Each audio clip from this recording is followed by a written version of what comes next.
이 자리에 나오신 여러분들 복받은 사람들입니다. 예, 복받은 사람들이에요. 복받은 사람들이 나오지 아무나 못 나와. 대단한 거예요.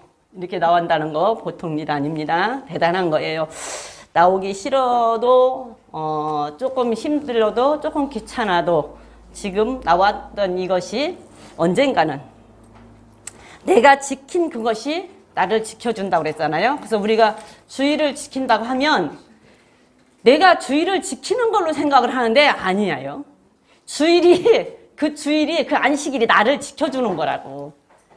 내가 안식일을 지키는 게 아니고 지킨 그 안식일이 나를 지켜준단 말이에요. 그래서 지금 이 시간 이 자리를 지킨 것이 어느 땐가는 여러분들에게 보상으로 잘했다, 정말로 참 좋다라고 생각하는 날이 있을 거고, 이 자리를 지키지 않으면 그 안 한 만큼 좀 편하겠지만 편한 만큼 언젠가는 왜 그랬지 하고 후회하는 날이 있을 거예요.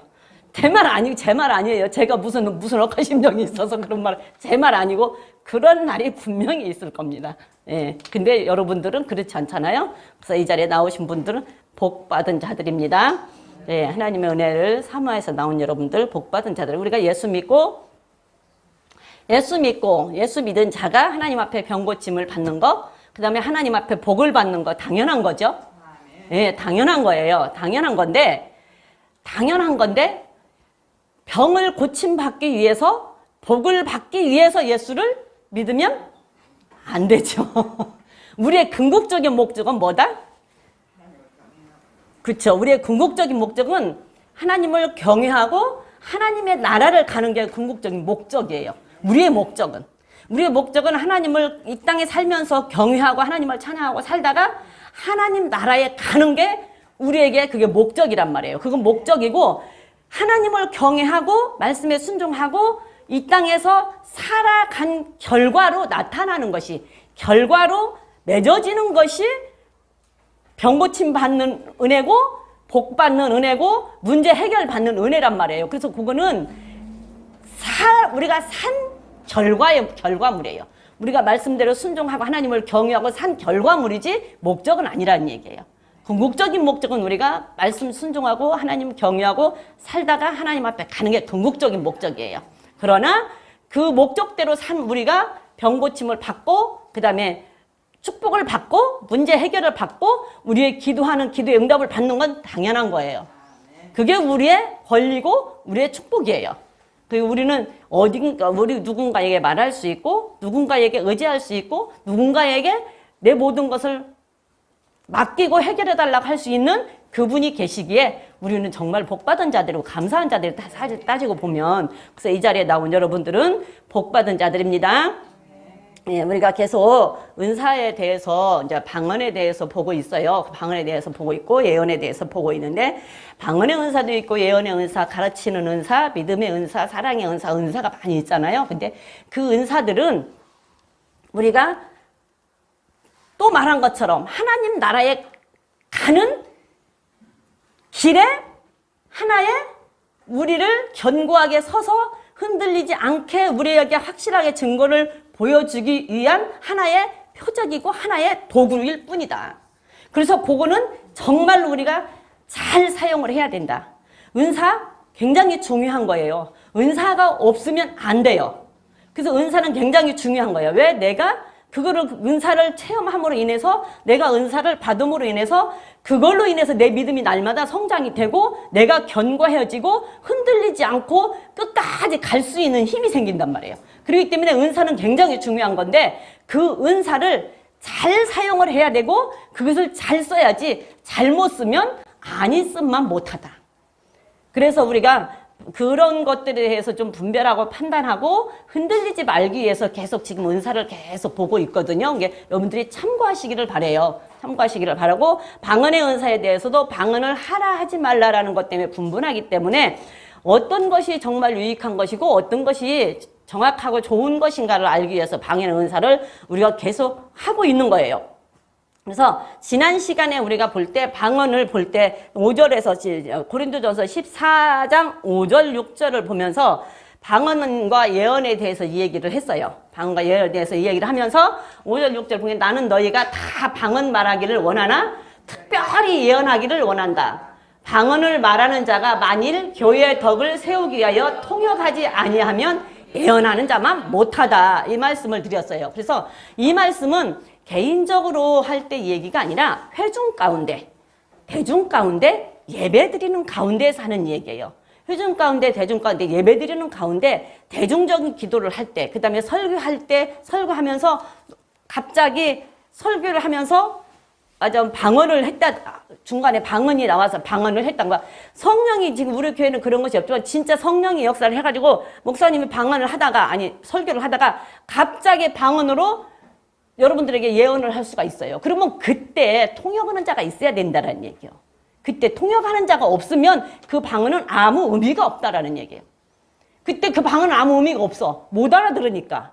근데 그때 통역하는 자가 있으면 그 말을 통역을 함으로 인해서 예언으로 나가서 교회를 세워줄 수 있다라는 얘기지. 개인을 세워줄 수 있다라는 얘기죠. 그래서 회중 가운데 있을 때 대중들에게 말할 때 그때는 방언을 하되 반드시 통역자를 세워라. 그리고 대중적인 기도할 때 이럴 때는 방언하지 말고 방언을 할 때는 통역자가 있어야 된다. 그렇기 때문에 교회의 덕을 세우기 위해서는 예언을 해라. 그래서 지난번에 얘기하면서 베드로후서, 디모데전서, 계시록 보면서 예언은 궁극적인 예언은 우리가 생각하는 그런 예언보다 하나님의 성경에 기록되어진 말씀이 궁극적인 예언이다라고 말씀을 드렸어요. 그래서 그 말씀을 전할 때, 그 말씀을 가르칠 때 교회가 든든하게 바르게 서가고 성도들이 바르게 서갈 수 있다. 그래서 교회의 덕을 세우고 성도들의 덕을 세운다. 그래서 성도들에게 덕을 세운다라고 할 때는 건축되어지는 것과 같다. 든든히 서가는 것과 같다. 그래서 덕을 세운다라는 것은 바르게 서간다. 믿음이 견고하게 서간다. 믿음이 집 짓는 것처럼 지어진다. 건축되어진다. 라는 이 얘기를 드렸습니다. 그리고 6절에 보면 그런즉 형제들아 6절입니다. 그런즉 형제들아 내가 너희에게 나아가서 방언을 말하고 계시나 지식이나 예언이나 가르치는 것이나 말하지 아니하면 너희에게 무엇이 유익하리요 그랬잖아요. 그래서 방언을 말해놓고 말씀을 전하지 않고 가르치지 않는다고 한다면 방언 말한 게 소용이 없다라는 얘기예요. 앞서 말한 것처럼 방언을 말해놓고 가르치지 않고 말씀을 전하지 않고 가르치지 않으면 무슨 유익이 있습니까? 방언으로만 말을 해놓고 안 가르쳐. 그걸 통역을 안 해. 그러면 무슨 유익이 있어? 못 알아듣는데. 교회에서는 성도들이 모인 가운데서는 항상 가르쳐야 돼요. 항상 말씀을 전해야 돼요. 왜 가르쳐야 돼요? 가르쳐야 성도가 성장을 하잖아요. 성장을 해야 예수님의 그 장성한 분량에까지 너희들이 이르라고 말씀하셨고 예수님의 형상을 본받으라고 말씀을 했잖아요. 그리고 우리가 믿음이 자라야 된다고 얘기를 했단 말이에요. 그런데 안 가르치면 믿음이 자라지를 않아. 그러니까 교회 안에서는 모이는 가운데서는 항상 가르침이 있어야 돼. 항상 말씀이 있어야 돼. 그래야지만이 성도가 견고하게 서서 믿음이 성장을 한단 말이에요. 믿음이 자란단 말이에요. 믿음이 자라야 하나님의 나라에 들어갈 수가 있지. 믿음이 자라지 않으면 하나님 나라에 못 들어간단 말이에요. 그래서 항상 가르쳐야 된다. 그렇기 때문에 가르치지 않고 말씀이 없다면 무엇이 유익하겠냐. 방언만 말해놓고 안 가르치면. 그러면서 보니까 선언은 7절부터 11절까지를 보면 그냥 읽어보세요. 시작.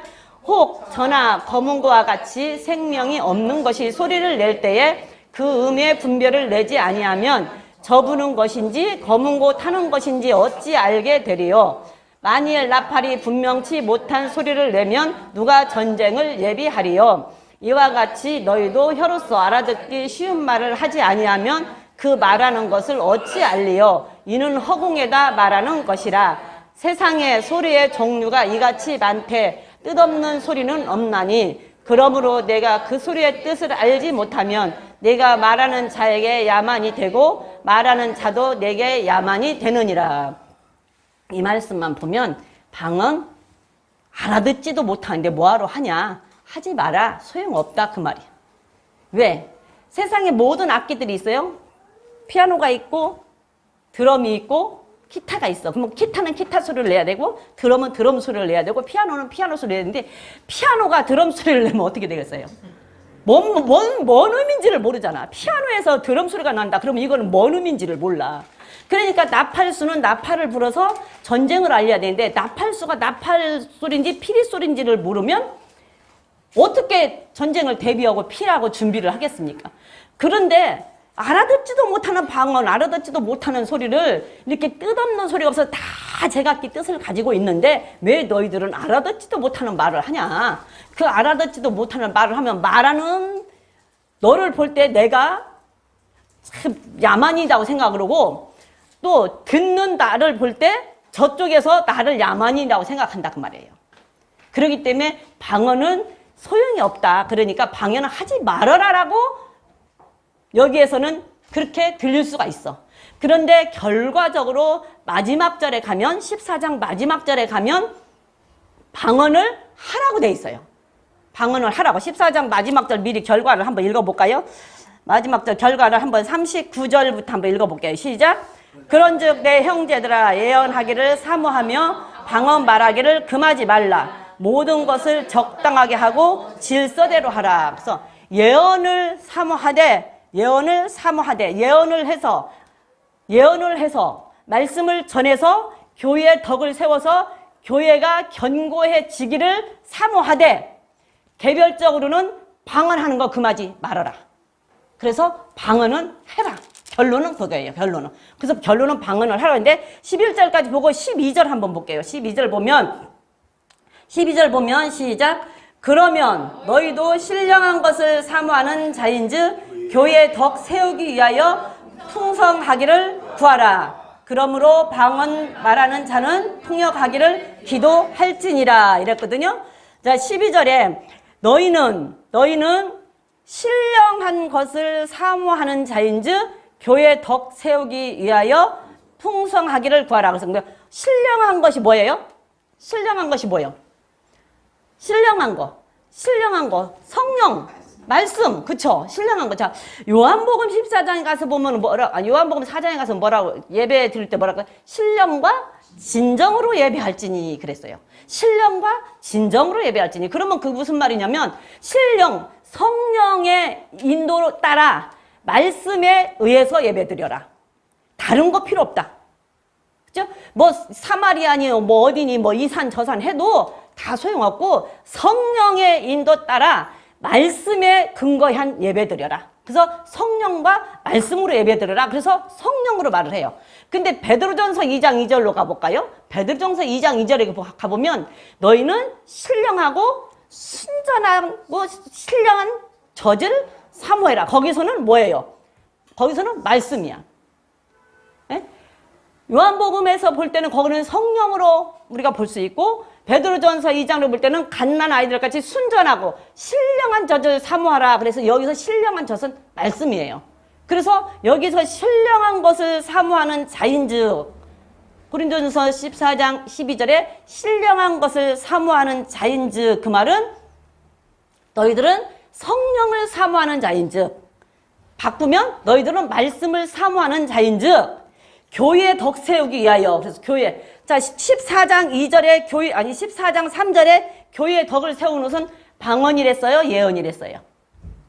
방언이랬어요? 예언이랬어요?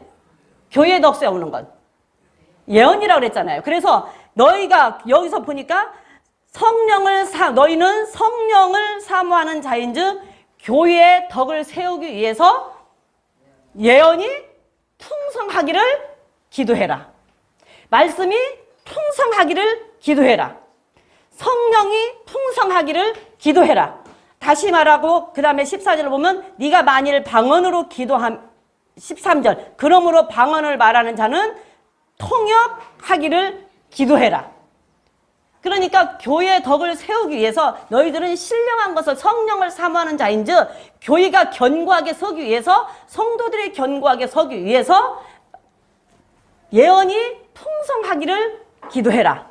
그리고 방언을 하되 반드시 통역자를 세워라. 그래서 모여서 기도할 때, 아니 모여서 예배 드릴 때, 모여서 예배 드리는 가운데 있어서 우리는 항상 성령을 사모하고 성령이 충만해야 되잖아요. 성령이 충만하기를 원하는 자들인즉 예언이 풍성하기를 원하라는 것은 말씀이 풍성하기를 원해라. 그래서 예배드리는 날에는 항상 성령이 있어야 되고 말씀이 풍성해야 돼요. 그리고 방언도 있어야 되지만 예배 드릴 때 회중 가운데서는 방언이 반드시 통역을 세워야 돼요. 통역자가. 회중 가운데서는. 못 알아들으니까. 우리가 우리말로 할 때는 알아듣는데 못 알아듣잖아요. 나도 못 알아듣고 너도 못 알아듣게. 너도 네가 나를 볼 때는 내가 야만인이고 내가 너를 볼 때는 네가 야만인이고 이렇게 되는 거예요. 못 알아들으니까. 그러니까 반드시 통역자 세워라. 회중 가운데서는.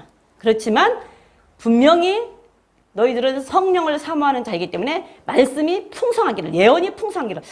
저는 말씀으로 보는 이유가 이런 면에서 그렇게 봐요. 왜? 예언이 풍성하기를 원하는 데서 우리가 일반적으로 생각하는 예언이라고 한다면 그 예언이 교회 안에 풍성하면 과연 교회가 어떻게 될까? 그 예언이 교회가 풍성하다면. 너도 예언, 나도 예언. 너도 예언하고 나도 예언하고 다 예언을 막 여기서 예언하고 저기서 예언하고 저기서 예언하면 아마 목사님 말씀 듣지도 않을걸. 교회는 목사님 중심으로 이루어져야 돼요. 절대적으로 교회는.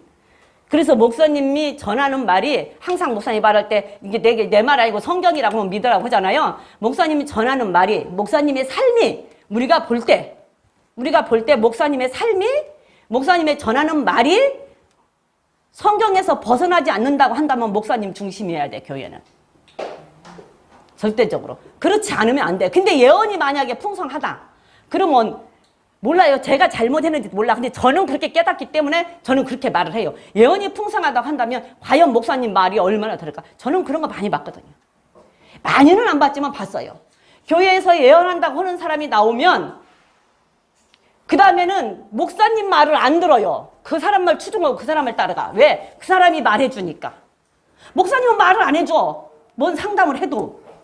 그런데 그 사람하고 상담을 하면 말을 해주거든. 그러니까 그 사람을 따라간단 말이지. 그 사람을 따라가고. 그러기 때문에 나는 그렇게 안 본다. 그래서 나는 말씀이라고 확실하게 저는 그냥 믿어요. 예언을 부정하는 건 아니지만 저는 말씀이라고 확실히 믿어. 그래서 말씀이 풍성하기를 너희들은 구하고 만일 방언을 말하는 자는 통역하기를 구할지니라. 14절 보면 내가 만일 방언으로 기도하면 나의 영이 기도하거니와 나의 마음은 열매를 맺지 못하리라. 그러면 어떻게 할꼬? 내가 영으로 기도하고 또 마음으로 기도하며 내가 영으로 찬미하고 또 마음으로 찬미하리라. 그래서 14절에 내가 만일 방언으로 기도하면 나의 영이 기도하거니와 나의 마음은 열매를 맺지 못한다. 그러니까 내가 방언으로 기도한다. 그러면 방언은 성령의 인도 따라 하는 거라고 그랬어요. 그래서 성령이 나를 위해서 성령이 기도를 하는 거야. 성령의 인도를 받고 내 영이 성령 따라 기도를 한다고. 그래서 성령은 하나님을 알고 나를 알기 때문에 하나님의 뜻에 맞춰 내 영이 기도를 해요. 비밀로. 근데 그렇게 방언은 내 영이 기도하는 것이기 때문에 내 마음에는 못 알아듣잖아요. 알아듣지를 못해. 뭔 말인지를 못 알아들어. 그러니까 나는 방언을 기도한 게 영이 기도해. 영은 비밀을 말하고 있어. 그러니까 나는 무슨 말 한지를 몰라. 그러니까 마음에 열매가 없다고 생각을 한다 그 말이에요. 그리고 또 안적이한 사람들은 재미가 없을 수도 있어.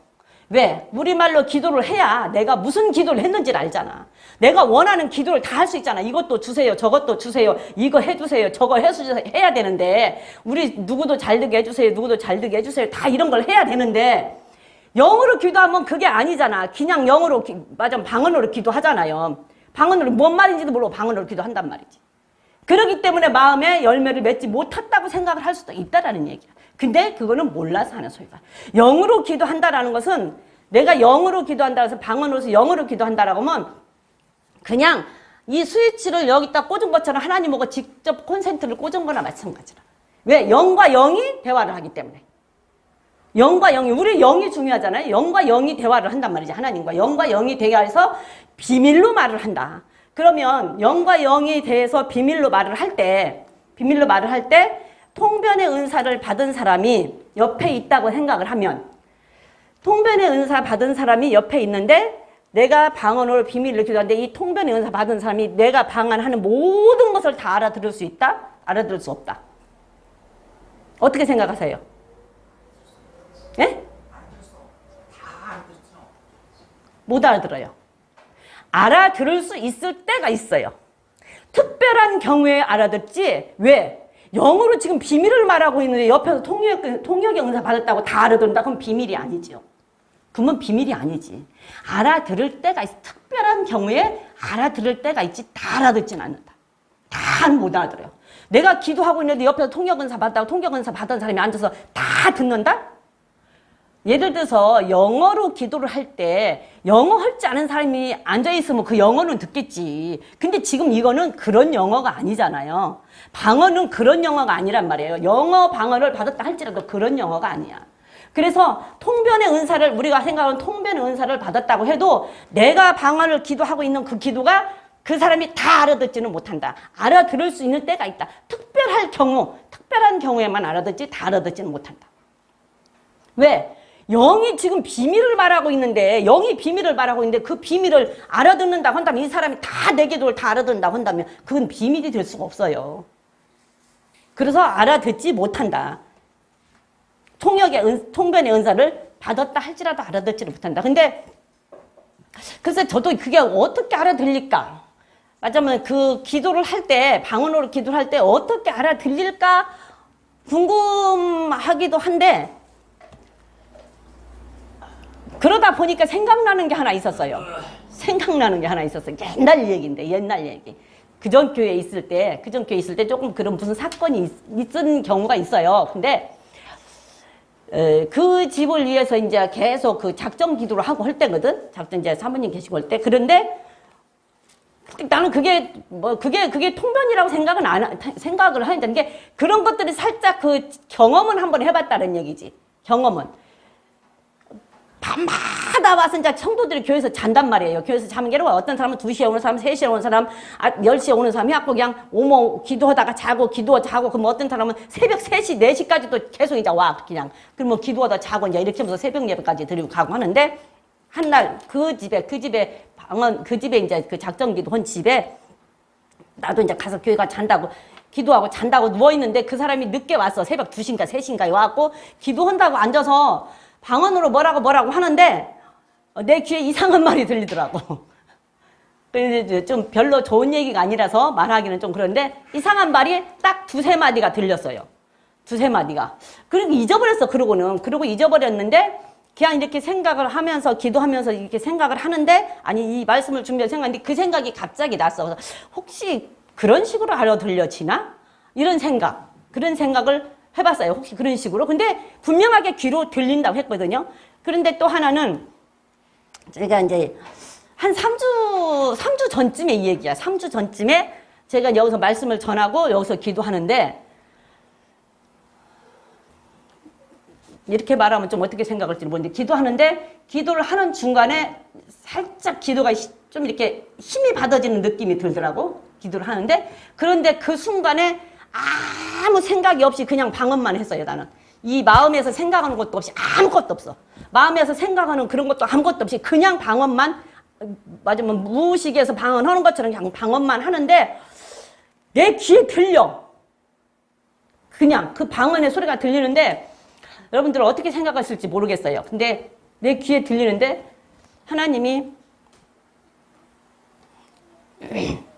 우리 교회를 굉장히 축복하기를 원하시고 축복을 하시기를 굉장히 원하시고 축복하고 싶어 하시는데 우리 성도들이 무슨 뜻인지는 모르겠어요. 무슨 뜻인지는 모르는데 이렇게 겉보기에는 다 말씀대로 살려고 애를 쓰고 말씀대로 사는 자 같은데 말씀 밖으로 많이 나간대요. 말씀 밖으로 많이 나간대. 그래서 기다리신대요. 예, 말씀. 그래서 저 그 무슨 뜻인지 모르겠어요.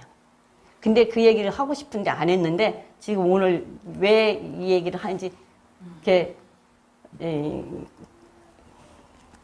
그냥 좀 눈물이 날라 그러네.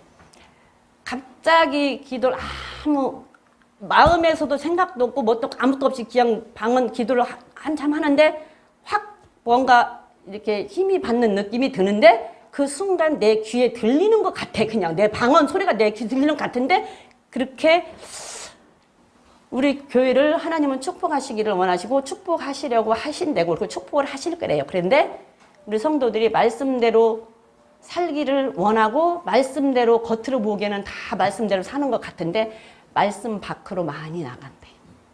말씀 밖으로. 그래서 기다리신대. 그렇게 조금 마음이 나도 나한테 하는 소리겠지만 나한테도 하는 소리.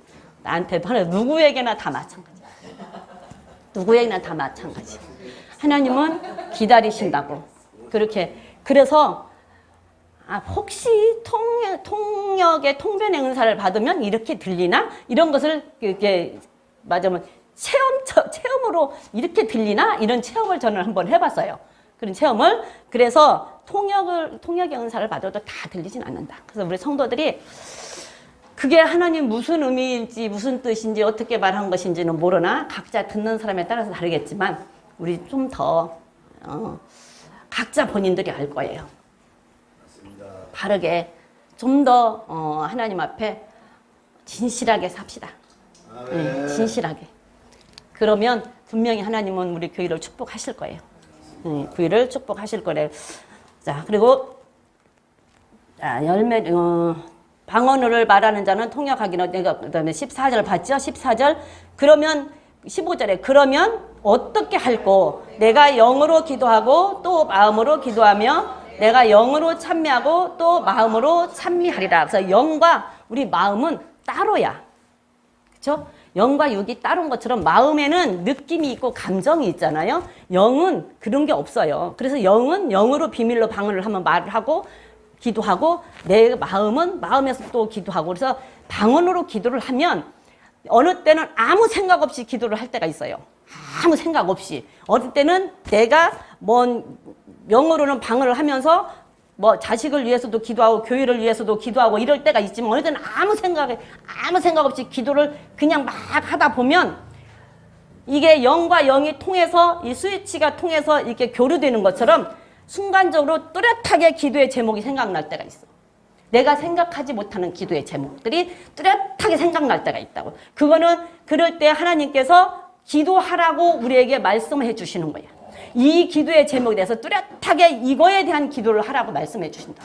그럴 때 또다시 그거에 대해서 그냥 우리 말로 기도하고 그러고 또 끝나면 다시 방언을 할 수 있잖아요. 그래서 기도를 계속 왔다 갔다 하면서 할 수 있는데 내가 그래서 마음으로 기도하고 영으로 기도한다. 그래서 마음으로는 마음으로 내가 기도할 수 있지만 영으로는 영으로 기도하기 때문에 길 갈 때에도 내가 방언으로 기도할 수 있고 일할 때도 방언으로 기도할 수가 있어요. 운전할 때도 방언으로 기도할 수 있어요. 아무 피해 안 받아요. 여기 올 때도 전철 타고 오면서도 그냥 앉아서 아무 소리 않고 방언으로 기도하고 올 수 있어요. 방언으로 기도하고 누구하고 방언으로 기도하면서 마음으로 또 기도할 수 있어요. 그래서 마음과 영이 따로 분명하게 우리는 기도할 수 있다.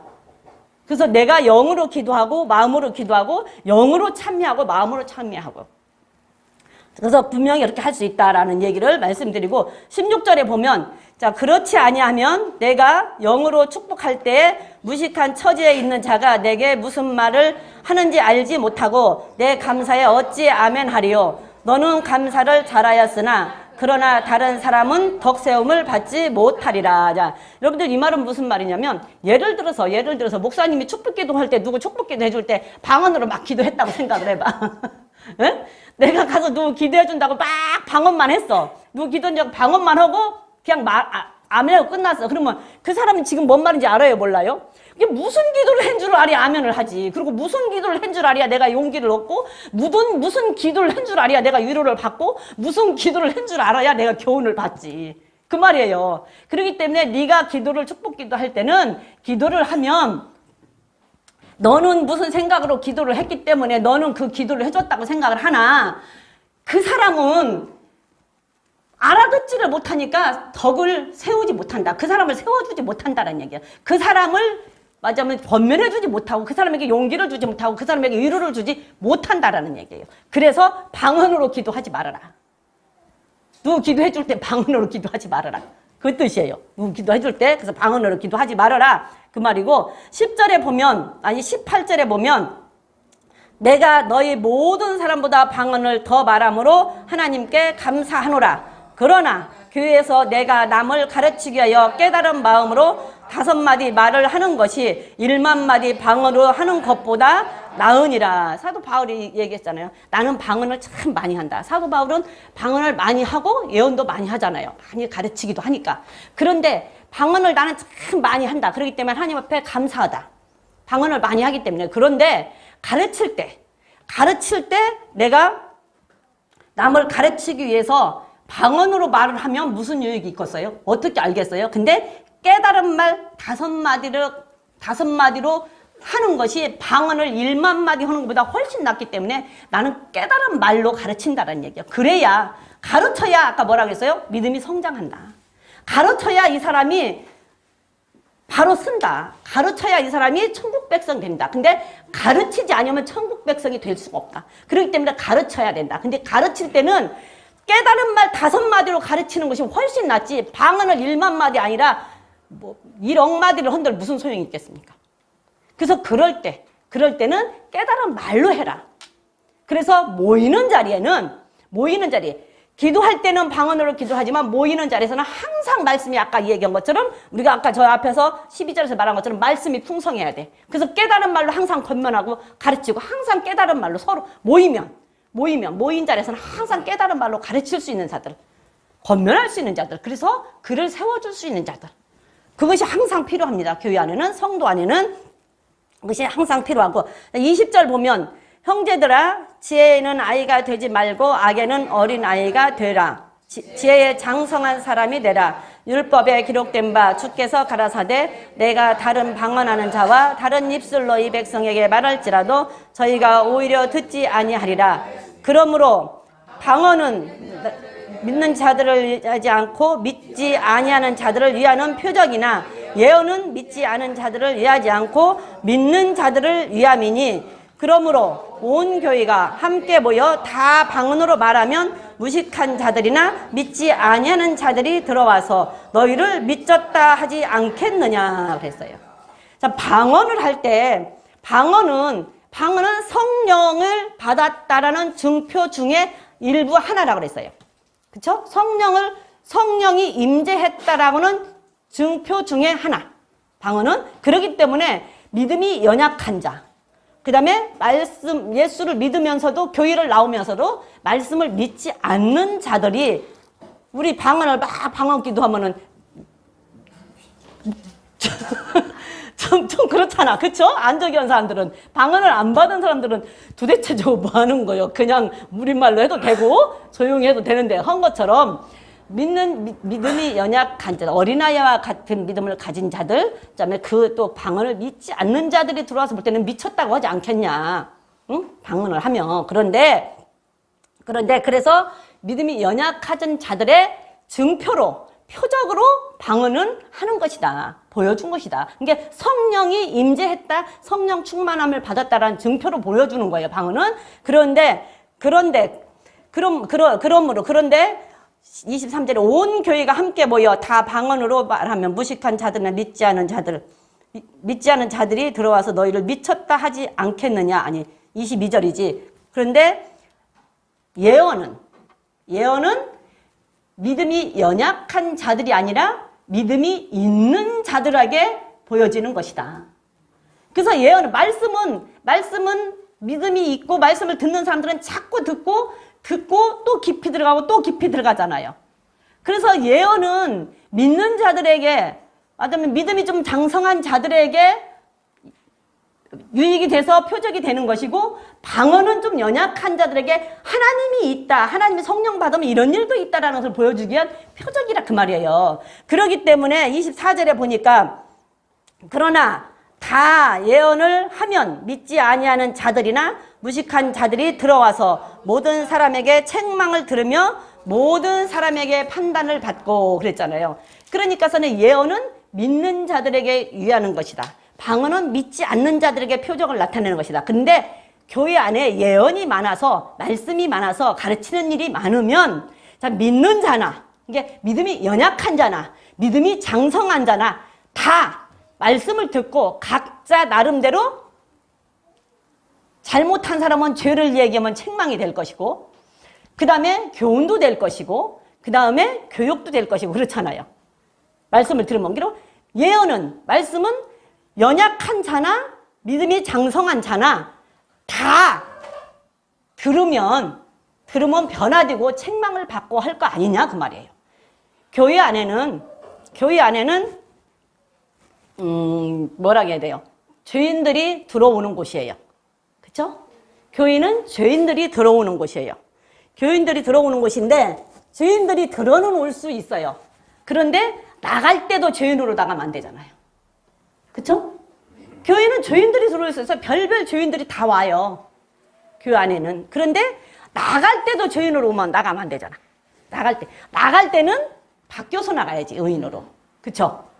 그렇기 때문에 교회 안에 예언이 많으면, 교회 안에 말씀이 많으면 그 말씀으로 가르치면 책망을 듣고 회개하고 돌이키고 나갈 수 있다라는 얘기죠. 그래서 교회 안에는 예언이 많아야 된다는 얘기야. 말씀이 많아야 된다는 얘기예요. 책망을 받고 스스로 판단을 받는다. 그러면 판단을 받으면 어떻게 돼요? 자기가 이거는 죄였구나. 내가 잘못했구나. 스스로 자책할 수가 있고 스스로 느낄 수가 있고 스스로 판단받을 수가 있으면 어떻게 되겠어요? 회개하겠죠. 회개하면 모든 죄가 다 드러나겠죠. 모든 죄가 다 드러나면 하나님 앞에 엎드려 경배하고 하나님을 찬양하며 하나님은 살아계신다라고 전할 수 있다라는 얘기예요. 그 말씀이 25절 말씀이에요. 자, 시작. 그 마음에 숨은 일이 드러나게 되므로 엎드려 하나님께 경배하며 하나님이 참으로 너희 가운데 계시다 전파하리라. 교회 안에서 말씀을 듣고 책망을 받으면 책망은 회개하라고 책망하는 거예요. 억하심정이 있어서 책망하는 게 아니라 회개하라고. 그러면 책망 받으면 회개하면 모든 죄가 다 드러나면 그 다음에 하나님 앞에 엎드려서 스스로 하나님 앞에 엎드려 하나님을 경배하고 하나님을 찬양할 수 있다는 얘기죠. 그래서 나갈 때는 죄인으로 나가면 안 된다는 얘기예요. 그래서 교회는 별의별 죄인들이 다 들어오는 곳이에요. 그러나 나갈 때도 죄인으로 나가서는 안 된다. 숨은 일이 다 드러난다. 여러분들 하나님 앞에서는 드러나지 않을 것이 한 개도 없어.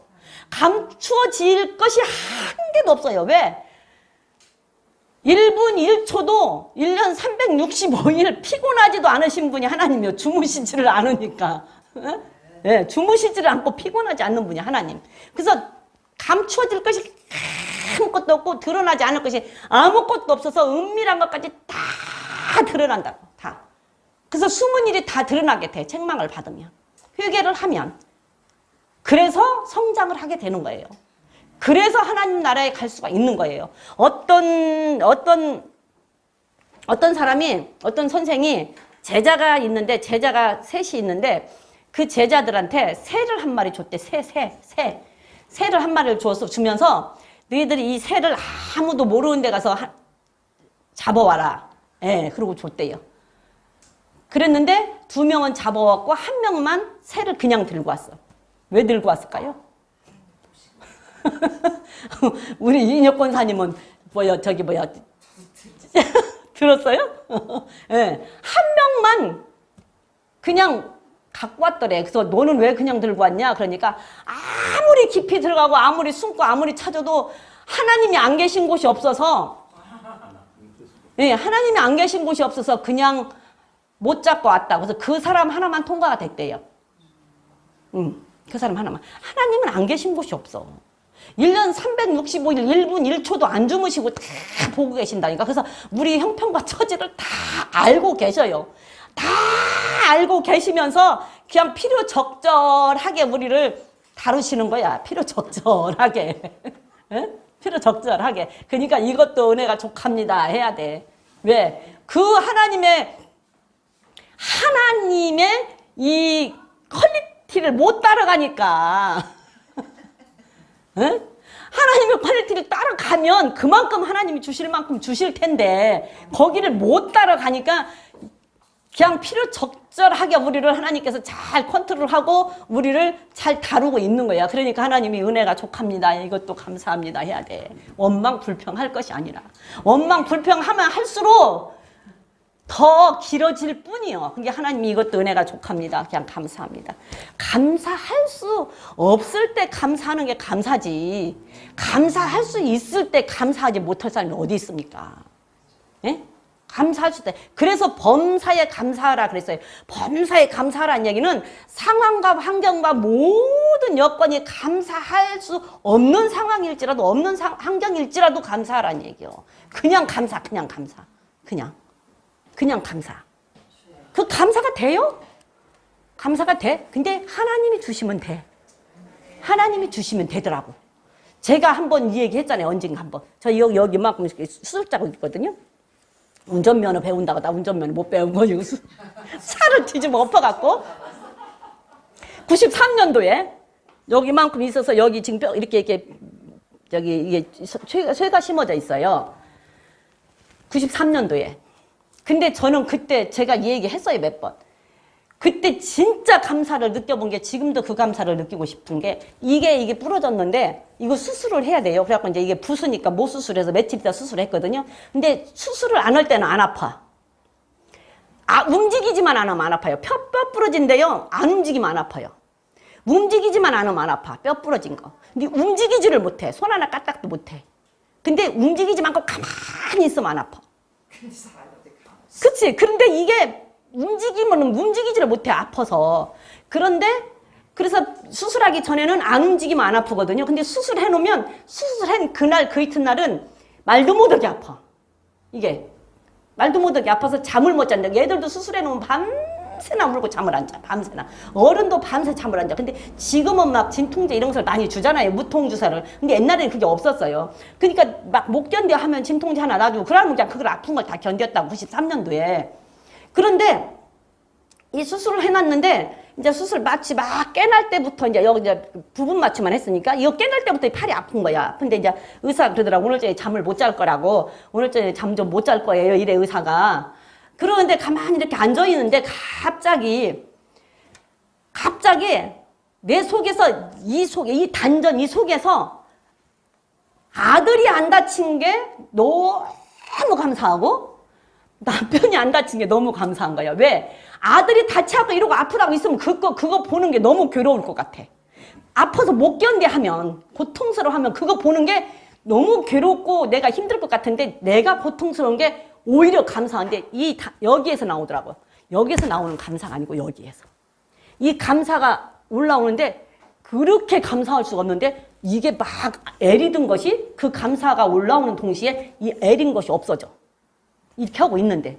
그러더니 그날 밤에 그냥 하나도 애린 거 모르고 잠을 잤어요. 그랬더니 그 이튿날 아침에 의사가 와서 어쩐 얘기 잠 좀 못 잤지요? 그래서 잘 잤는데요. 그랬더니 이상한 사람이라 그러더라고. 별 사람 다 먹었다고. 근데 이렇게 그냥 이 팔을 이렇게 올려놓고 그냥 잤어. 그래서 하나님이 정말로 하나님이 주시는 감사와 내가 인위적으로 하는 감사가 따로 있다는 것을 저는 그때 느꼈어요.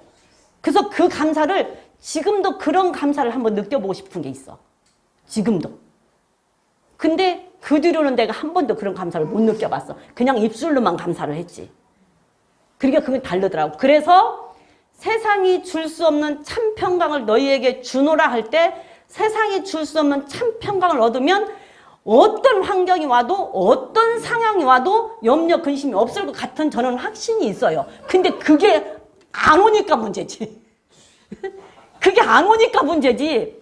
정말로 하나님께서 그걸 주시면 내가 그걸 받으면 진짜 어떤 상황 환경이 와도 두려움이 없고 평안을 느낄 수 있는 게 있을 거라는 걸 확신을 해 저는. 근데 그게 안 오니까 문제지. 그게 안 오니까. 그래서 나는 그 감사를 느껴봤기 때문에 그걸 좀 내가 받고 싶어. 그걸 좀. 그래서 어떤 상황이 와도 어떤 환경이 와도 어디에 있어도 그냥 주님이 거기 계시면 함께 있으니 그냥 평강한 거. 그거를 좀 받고 싶거든요. 이 감사를 통해서 저는 그게 확실히 느껴져. 근데 그게 안 오니까 문제지. 그걸 좀 받고 싶은데 안 오니까. 우리 집사님 걱정하지 말고 염려하지 마세요. 하나님이 하시면 할 수 있어요. 항암을 해도 하나님이 함께 하시면 쉽게 그렇게 고통스럽지 않게 할 수 있어.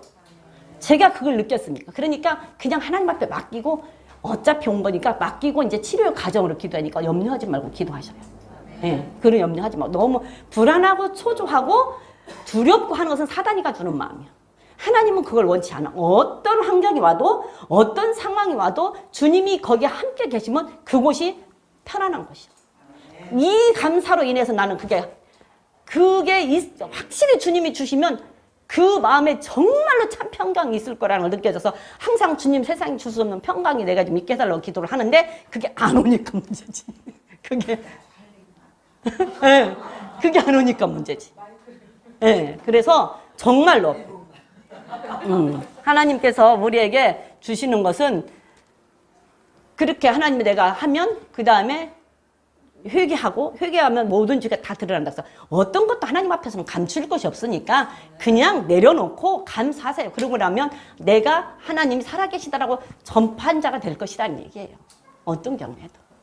그러면서 26절에 보니까 그런즉 형제들아 어찌할꼬 너희가 모일 때에 각각 찬송시도 있으며 가르치는 말씀도 있으며 계시도 있으며 방언도 있으며 통역함도 있나니 모든 것을 덕세우기 위하여 하라. 그랬죠? 자, 형제들아 너 어찌할꼬 너희가 모일 때에 그리고 교회에서 성도들이 모여서 예배 드릴 때에 이렇게 해도 틀린 말 아니잖아요. 모일 때 이게 형제들이 성도들이 교회 안에서 모여서 예배 드릴 때는 뭐가 있어요? 찬송도 있고 가르치는 말씀도 있고 그 다음에 계시도 있고 그 다음에 방언도 있고 그 다음에 통역도 있고 다 있어. 그쵸? 다 있죠? 자, 기도하죠. 말씀 있죠? 찬송하죠? 기도할 때 방언도 하죠? 다 있어요. 다 있는데 모든 것이 다 있는데 뭐 하기 위해서 해라? 덕 세우기 위해서 해라. 교회에 든든하게 교회를 세우기 위해서 그걸 해라. 방언도 하고 통역도 하고 예배도 드리고 교회 세우기 위해서. 다른 말로 하면 성도 한 사람 한 사람 세우기 위해서 예언도 하고 방언도 하고 말씀도 가르치고 찬송도 해라. 맞죠? 예. 그래서 교회 안에는 다 있는데 그런 것들이 다 무엇을 위해서 해야 되냐? 교회 덕 세우기 위해서 해야 돼요. 교회를 든든하게 세우기 위해서 해야 돼요. 교회를 건축하기 위해서 해야 돼요. 우리의 믿음이 견고하게 되기 위해서 해야 돼요. 그렇기 때문에 모든 은사들은 정말 잘 사용해야 된다. 네? 모든 은사들은 잘 사용해야 된다. 교회를 든든하게 세우기 위해서 은사를 사용해야 된다. 나 믿음을 견고하게 세우기 위해서 은사를 사용해야 된다. 은사 굉장히 중요한 겁니다. 그렇지만 덕을 세우기 위해서 해라. 그게 아니면 세워주기 위한 것이 아니면 아니함만 못하다. 그 다음에 27절부터 한번 쭉 읽어볼게요. 20절부터 쭉 읽어볼게요. 시작. 만일 누가 방언으로 말하거든 두세 사람이 답을과 세 사람이 차서를 따라하고 한 사람은 통역할 것이고 만일 통역하는 자가 없거든 교회에서는 잠잠하고 자기와 및 하나님께 말할 것이요 예언하는 자는 둘이나 셋이 말하고 다른 이들은 분별할 것이요 만일 곁에 앉은 다른 이에게 계시가 있거든 먼저 하던 자는 잠잠할지니라. 너희는 다 모든 사람으로 배우게 하고 모든 사람으로 권면을 받게 하기 위하여 하나씩 하나씩 예언할 수 있느니라. 예언하는 자들의 영이 예언하는 자들에게 제재를 받나니 모든 성도의 하나님은 어지러움의 하나님이 아니시오 오직 화평의 하나님이시라. 거기까지만 볼게요. 하나님은 어지럽게 하시는 분이 아니시고 화평하기 때문에 모든 것은 질서 있게 질서를 따라서 하라는 거예요. 28절에 보니까 만일 통역하는 자가 없거든 교회에서는 잠잠하고 자기 및 하나님께 말할 것이요 그랬어요. 통역하는 자가 없으면 회중 가운데서는 방언하지 말으라는 얘기예요. 통역하는 자가 없으면 회중 가운데서는 방언하지 말고 그 다음에 하나님 앞에 기도할 때만 하라는 얘기예요. 통역하는 자가 없으면 회중 가운데서는 하지 말고 하나님 앞에 기도할 때만 해라 그 말입니다. 그리고 33절에 하나님은 어지러움의 하나님이고 아니고 화평한 하나님이기 때문에 분쟁하지 말고 서로 시기 질투하지 말고 화합하라는 얘기예요. 질서대로. 그래서 교회 안의 질서가 굉장히 중요합니다. 질서대로. 그래서 화합하고 하라 그런 말이고, 자 34절 읽어봅니다. 모든 성도의 교회에서 함과 같이 여자는 교회에서 잠잠하라. 저희의 말하는 것을 허락함이 없나니 율법에 이런 것 같이 오직 복종할 것이요 만일 무엇을 배우려거든 집에서 자기 남편에게 물을 자니 여자가 교회에서 말하는 것은 부끄러운 일이라. 하나님이 말씀이 너희에게로부터 난 것이냐 또 너희에게 임한 것이냐. 만일 누구든지 자기를 선지자나 혹 신령한 자로 생각하거든 내가 너희에게 편지한 것이 주의 명령인 줄 알라. 만일 누구든지 알지 못하면 그는 알지 못하는 자니라. 그런즉 형제들아 예언하기를 사모하며 방언하기를 금하지 말라. 모든 것을 적당하고 질서대로 하라. 질서대로 하라. 예언하기를 사모하되, 이게 말씀이 있기를 사모하되 방언하는 것은 금하지 말아라. 방언하는 것은 금하지 말아라. 그리고 모든 것을 적당하게 질서대로 하라. 질서대로. 그래서 교회 안에서 질서 굉장히 중요해요. 기도할 때도 무엇을 하든지 간에 기도할 때 방언으로 기도한다고 뭐를 기도한다고 통성으로 같이 기도한다고 할 때도 여러분들 보면 통성으로 기도한다고 할 때 보면 왜 이제 우리 교회는 그런 거 거의 없지만 이제 다른 데 그 전에 보면 이렇게 기도를 할 때 요 정도로 기도를 할 때가 있잖아요. 기도 톤이. 근데 이상한 소리 하는 사람이 있어. 이렇게. 특출나게. 그러면 그 소리로 인해서 다른 사람한테 피해가 갈 수 있는 거예요. 그래서 그거 조심해야 돼요. 그거 하지 말라는 거예요. 요 톤으로 노래도 부르면 화음이 있잖아. 화음이 뭐 솔로 아니 뭐요. 소프라노도 있고 엘토도 있고 뭣도 있고 하면 다 그 화음을 이루어서 기도를 해야 되죠. 근데 아무리 내가 소프라노라고 해도 그 음에 맞춰서 화음을 같이 해야지. 내가 소프라노라고 소프라노 음이 팍 튀면 그 노래가 어떻게 돼요? 별로 그렇게 아름답지가 않잖아요. 그런 것처럼 기도도 마찬가지예요. 기도도 그 톤에 맞추면 그 톤에 맞춰서 같이 맞추는 게 좋아. 그냥 이렇게 튀게 나만 튀게 하는 거 하지 말라. 질서대로 하라는 게 모든 것은 교회 안에서는 질서가 있어야 되고 맞아 뭐 화음을 다 맞춰서 고르게 맞춰서 하는 것이 좋다. 그럼 방언은 해야 되는 게 맞다.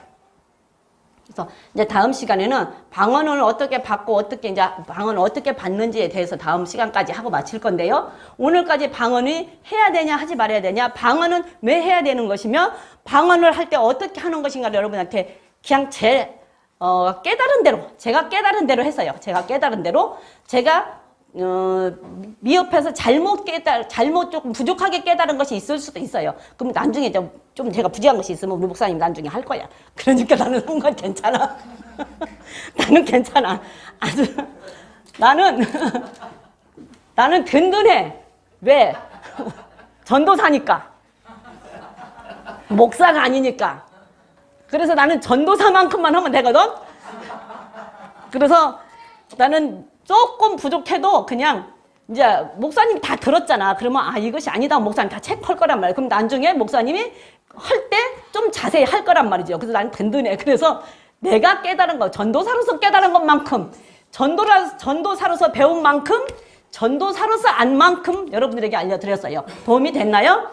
예. 그래서 우리 방언 받읍시다. 예. 근데 이제 다음 시간에는 방언을 어떻게 받을지, 어떻게 할지 이제 또 가르쳐 드릴게요. 그래서 우리 방언을 받읍시다. 방언 받고 하나님과 영과 영으로 기도를 하면 내 기도가 좀 더 견고해지고 좀 더 내가 담대해질 수가 있고 강해질 수 있는데 경험을 안 해보면 모르잖아요. 그러니까 경험을 한번 해봐요. 경험을 해볼 수 있는 자들이 되시기를 바랍니다. 저도 경험을 해보려고 해서 저는 이상하게 그렇게 제가 믿음이 좋은 것도 아니고 또 막 기도를 많이 하는 것도 아닌데 이게 뭔가 하는 것은 조금씩은 다 경험을 저는 해봤어요. 체험을 해봤어. 근데 내가 입신을 들어간 것도 아니지만 입신 비스무리한 것도 나도 해봤다고 했잖아요. 입신 비스무리한 것도 해봤고 참 이렇게 골고루 그래도 여러분들한테 조금 말해줄 수 있을 만큼 그 체험을 해봤어. 체험적인 것은 조금씩. 그것도 하나님의 은혜예요. 그러니까 방언도 혹시 여러분들도 해보세요. 경험을 한번 해보세요. 그래서 우리가 방언으로 하나님 앞에 기도하고 더 깊은 신앙인으로 하나님 말씀 가운데서 축복받는 여러분들이 되시기를 주님의 이름으로 부탁을 드리고요. 이 시간에 우리 기도하면서 우리 지영이 집사님을 위해서 기도 좀 하세요. 예, 지영 집사님을 위해서 우리가 항상 합심해서 기도를 하는데 뭐 어차피 이제 온 건 온 거고 어쩔 수 없잖아요. 온 건 온 거고 이제는 치료만 잘 받으면 돼. 시간이 이제 문제 해결해야 되고. 그런데 우리 집사님이 우리가 합심해서 기도하고 우리 집사님의 마음이 좀 이렇게 뭐라고 해야 돼? 잠도 못 자고 불안하대요. 근데 이 불안하고 초조한 얼마나 불안하고 초조하겠어요. 얼마나 불안하고 초조하겠어요. 근데 그런 마음들은 사단이가 원할. 사단이가 그러니까 그냥 하나님 앞에 그냥 기도해서 기도하고 매달려서 이 기회를 통해서 우리 집사님의 믿음이 조금 더 성숙을 한다면 어쩌면 교회를 자유롭게 더 좀 깊이 자유롭게 다닐 수 있는 계기가 될 수도 있잖아. 하나님을 좀 더 가까이 할 수 있는 계기가 시간 아무 때고 교회 가는 시간이면 나 교회 갈 거야 라고 나올 수 있는 계기가 될 수도 있어. 그러면 하나님 앞에 더 가까워질 수도 있거든요. 예, 그러니까 이번 기회에 그래서 우리 집사님 좋은 의사 선생님 만나서 그 선생님의 손길을 통해서 이제 수술하는 과정도 지켜주시라고 그리고 어찌됐든 마음에 평안 달라고 마음에 평안 달라고 마음에 평강 주시라고 우리가 정말 한 목소리로 우리 지영 집사님을 위해서 각자 기도하고 돌아가시겠습니다.